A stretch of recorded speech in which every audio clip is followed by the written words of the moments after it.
Bonjour, vous écoutez l'épisode 63 de Change ma vie, le podcast qui vous donne des outils pour votre esprit. Je suis Clotilde Dussoulier, auteure culinaire mais aussi exploratrice de ma vie intérieure et je partage ici les découvertes qui ont changé ma vie. Change ma vie est un podcast publié tous les jeudis et vous retrouverez les éléments et les ressources dont je parle sur le site du podcast changemavie.com. Abonnez-vous au podcast sur la plateforme de votre choix pour être notifié des nouveaux épisodes chaque semaine. Si vous aimez ce podcast, la meilleure façon de le soutenir est de laisser un avis 5 étoiles sur Apple Podcast. Ça permettra à d'autres de le découvrir plus facilement. Je voudrais cette semaine remercier Sopoulpaction qui a déposé l'avis suivant. J'écoute les podcasts de Clotilde depuis quelques jours et c'est une véritable bouffée d'air frais. Concis et pragmatique, ces podcasts m'aident à avancer et à changer moi aussi et petit à petit ma vie. Un grand merci Clotilde. Et merci à vous, Sopoulpaction, d'avoir pris le temps de déposer ce commentaire. Si vous aussi ce podcast vous est utile, vous pouvez écrire une ligne ou deux sur Apple Podcast pour le dire. C'est peut-être vous que je remercierai dans un prochain épisode. Dans l'épisode de cette semaine, qui s'appelle « Vous êtes déjà arrivé », nous allons parler de créativité émotionnelle. Alors, de quoi est-ce qu'on parle ? Depuis le début de ce podcast, depuis le tout premier épisode, qui s'appelle « La question du bonheur », je vous ai expliqué que les émotions sont notre moteur et notre motivation en toute chose. Tout ce qu'on veut pour soi, tout ce qu'on espère qu'il se produira dans notre futur, tout ce à quoi on aspire, c'est en fait pour les émotions qu'on pense qu'on ressentira quand on aura obtenu cette chose, quand on aura accompli cette chose, quand on aura cette chose dans notre vie. Schématiquement, si je veux une belle voiture ou une belle robe, ce n'est pas pour la voiture ou la robe en elle-même, c'est pour les émotions que je pense que je ressentirai en conduisant cette voiture, en garant cette voiture, en montrant cette voiture à mes amis ou en portant cette robe. Si j'aspire à être en couple, si j'aspire à avoir des enfants, c'est parce que je pense que si je suis en couple ou si j'ai des enfants, j'aurai un accès facile au quotidien à certaines émotions qui me font envie pour moi. Donc ça, c'est très important de le savoir, mais ce qu'il faut garder en tête dans le même temps, qui est un peu le secret de l'univers, c'est que toutes ces émotions nous sont accessibles dès maintenant. Comme ce sont nos pensées qui créent nos émotions, on a le pouvoir de générer pour nous-mêmes les émotions qu'on souhaite ressentir, indépendamment de nos circonstances, en choisissant de créer et de privilégier des pensées qui susciteront en nous ces émotions. C'est vraiment important de comprendre et d'intégrer ça. C'est que il y a une infinité de circonstances de vie, de configurations de vie, de famille, de profession, de lieux de vie. Il y a une infinité d'expériences humaines possibles, mais chacun de nous, en tant qu'individu, aborde toutes ces circonstances possibles, toutes ces expériences possibles, avec la même palette d'émotions humaines et la même capacité à les éprouver. C'est-à-dire qu'il n'existe pas à l'extérieur de nous une circonstance qui, par sa nature, appuierait sur un bouton à l'intérieur de nous pour nous faire ressentir de l'amour, de la joie, de l'enthousiasme ou de la peine. Donc, on est physiquement et physiologiquement capable d'éprouver des émotions et c'est en fonction des circonstances et des pensées qu'on va avoir au sujet de ces circonstances qu'on va ressentir. En fait, c'est comme si on était un piano avec différentes touches. Donc, on amène le piano dans n'importe quelle pièce dans le monde, n'importe quelle pièce dans un appartement. Le piano joue les mêmes notes, quelle que soit la pièce et quel que soit l'endroit dans le monde. Et ça, le fait de comprendre qu'on est un piano émotionnel et qu'on est capable de jouer ces différentes notes, de générer pour nous-mêmes les émotions qu'on a plaisir à ressentir, les notes qui nous plaisent, les notes qu'on recherche, c'est une compétence clé à acquérir pour être vraiment maître de sa vie et pour créer effectivement la réalité émotionnelle dans laquelle on vit au quotidien.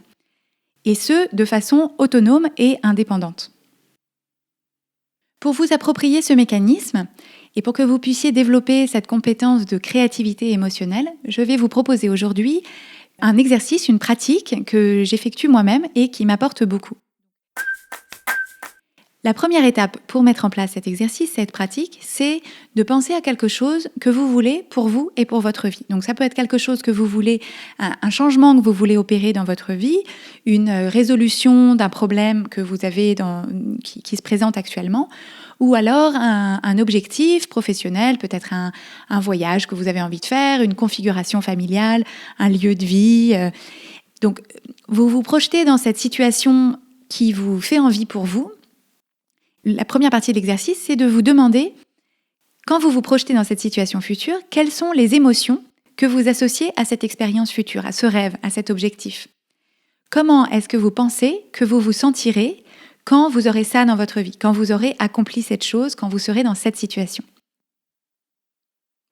Vous rassemblez ces émotions en une courte liste et vous identifiez que cette liste d'émotions, c'est votre moteur émotionnel. Donc, c'est important pour vous de savoir que ce qui vous motive, ce sont ces émotions. C'est ça que vous recherchez en réalité. Donc ça, c'est en quelque sorte la partie préparatoire de la pratique, le fait d'identifier cette liste, ce moteur émotionnel. Et la suite de l'exercice, c'est chaque jour de vous demander de quelle façon est-ce que vous pouvez déjà ressentir ces émotions. Dans votre vie telle qu'elle est aujourd'hui, où est-ce que vous pouvez déjà les trouver? Sur quoi est-ce que vous pouvez porter votre attention? Quelle pensée est-ce que vous pouvez choisir de privilégier et de nourrir pour éprouver déjà ces émotions, une version de ces émotions? Est-ce que dans vos différentes activités qu'il faut que vous fassiez pour cette journée-là en particulier, est-ce que vous pouvez choisir d'aborder ces activités avec ces émotions bien en tête pour que ces émotions informent votre état d'esprit et votre façon d'aborder les choses? Est-ce qu'il y a des choses que vous pouvez faire différemment dans votre journée, des choix ou des orientations que vous pouvez prendre pour rendre ces émotions encore plus faciles d'accès, encore plus riches, encore plus présentes pour vous? Donc c'est vraiment cette idée de vous dire, les émotions que j'ai envie de ressentir, c'est celles-là. Je le sais parce que quand je rêve à une situation idéale, voilà les émotions que j'éprouve, mais je ne vais pas attendre d'être dans ce futur hypothétique pour éprouver déjà ces émotions. Toutes ces émotions-là sont disponibles pour moi dès aujourd'hui. Et donc, où est-ce que je vais les trouver aujourd'hui dans ma journée? Comment est-ce que je vais les susciter, les générer, les créer pour moi-même? Donc, pour vous donner un exemple tiré de ma propre expérience, quand j'ai fait cet exercice, la partie préparatoire, à la lumière de mes envies pour mon avenir, j'ai identifié que mon moteur émotionnel, les émotions que j'ai envie de ressentir, que j'aime ressentir, ce sont la joie, le sentiment de liberté, le sentiment d'expansion. Et donc j'entends par sentiment d'expansion le fait d'apprendre des choses, d'avoir l'impression de grandir, d'avoir l'impression de croître, l'excitation, la gratitude, le sentiment d'abondance. Donc le sentiment d'abondance, si c'est pas forcément une notion qui vous est familière, c'est le sentiment que tout ce dont on a besoin, tout ce dont on rêve, tout ce qu'on veut est déjà là, qui en a largement assez pour toute une vie, qui en a largement assez pour en donner aux autres. Donc ça, c'est le sentiment d'abondance. C'est le sentiment d'avoir plus que ce dont on a besoin et d'en avoir tellement qu'il n'y a aucun problème, on en donne autour de soi. Donc ça, c'est vraiment pour moi un sentiment que je recherche beaucoup, que je travaille à cultiver. Et dernier point dans ma liste, c'est la sérénité. La sérénité que je définis, en particulier pour moi qui suis d'une nature anxieuse, la sérénité pour moi, c'est l'absence d'inquiétude. Donc c'est le fait de me dire, il n'y a rien qui m'inquiète parce que je sais que quoi qu'il arrive, ça va aller. Quoi qu'il arrive, on va trouver des solutions. Quoi qu'il arrive, tant que je suis moi et avec moi, ça va bien se passer. Donc, toutes ces émotions, donc pour rappeler, il y a la joie, le sentiment de liberté, le sentiment d'expansion, l'excitation, la gratitude, l'abondance et la sérénité. Toutes ces émotions, je peux tous les jours choisir de les utiliser comme un filtre pour aborder mes journées. Et donc, chaque jour, j'ai le choix de rechercher et de trouver dans mon quotidien, dans mes situations, dans mon esprit, la joie. Je peux goûter ma liberté, je peux apprécier la façon dont je grandis et j'évolue. Je peux porter mon attention sur toutes les choses qui m'enthousiasment. Je peux remercier la vie pour tout ce que j'ai, pour l'abondance dont je bénéficie.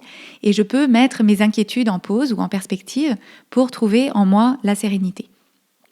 En d'autres termes, toutes ces émotions que j'espère ressentir quand j'aurai créé telle ou telle circonstance dans ma vie, eh bien en fait, elles sont déjà là, elles sont déjà à la portée de mes doigts. Et donc ce paysage émotionnel qui me fait envie pour mon avenir, eh bien en fait, je suis déjà dedans, je suis déjà arrivée. Et c'est pareil pour vous. Donc pour ma part, je fais cet exercice par écrit parce que c'est quelque chose que l'écrit me parle comme médium d'expression.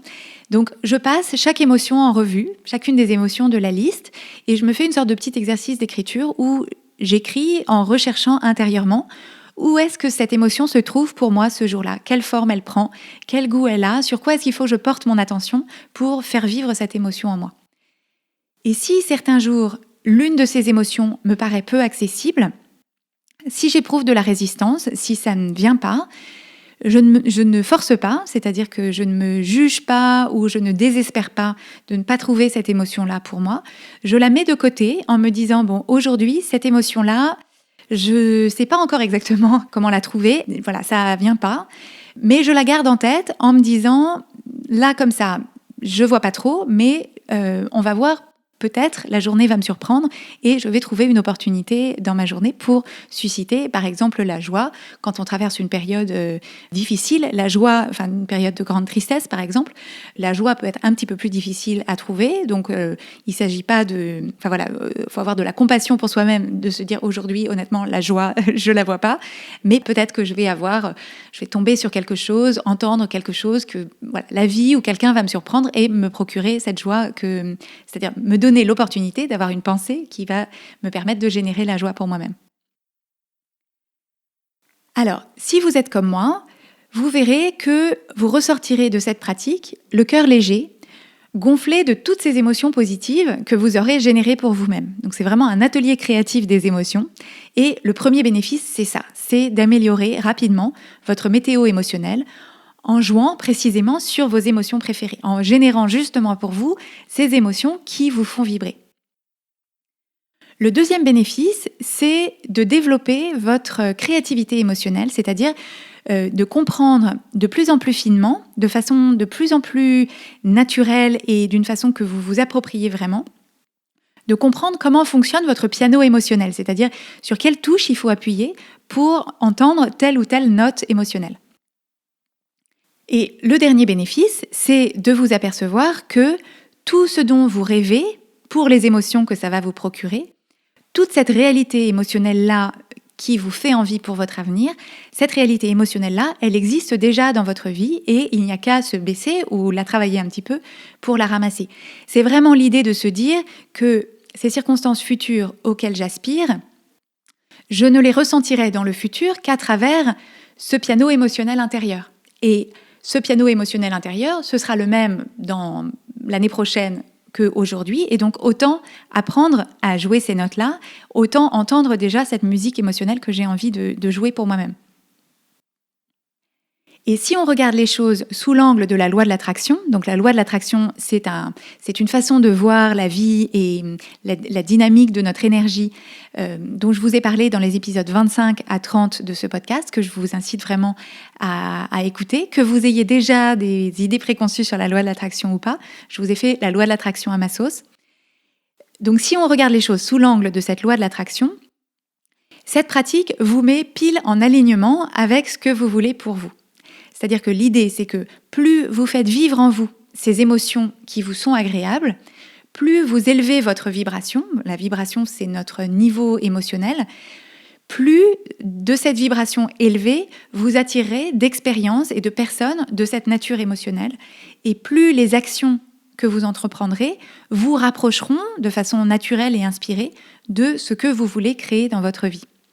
Donc cette pratique a pour objet d'élever votre vibration, dans le sens de la loi de l'attraction. Et une fois que vous êtes dans une vibration élevée, vous êtes en correspondance avec des expériences qui sont à ce même niveau de vibration émotionnelle. Donc des émotions, des expériences qui vont vous plaire, qui vont générer en vous davantage de ces émotions.